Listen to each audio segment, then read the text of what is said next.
I went on a little bit more than I thought there. Let me try to be a little quicker.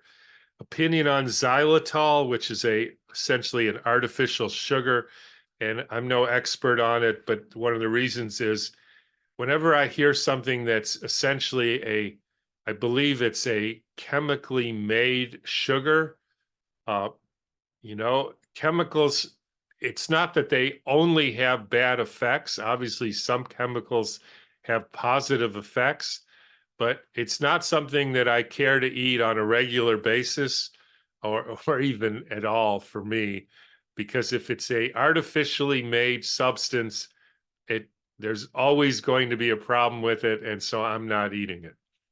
Now, I can imagine somebody might respond in saying there is naturally occurring xylitol. I think maybe in birch there is.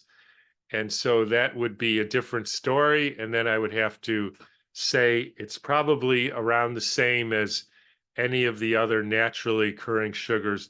I'm not a big fan of saying, don't eat fruit because of fructose and don't eat this because of sucrose or any of that.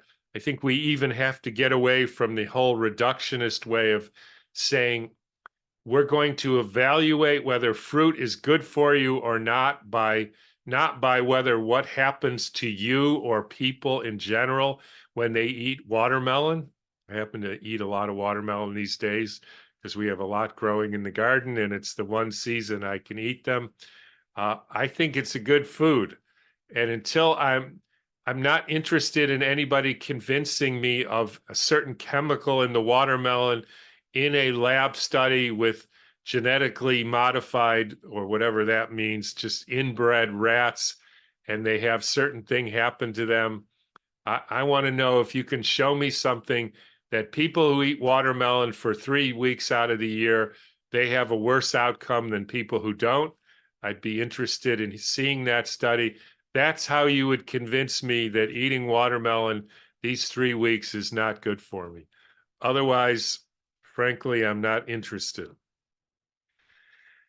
Next one.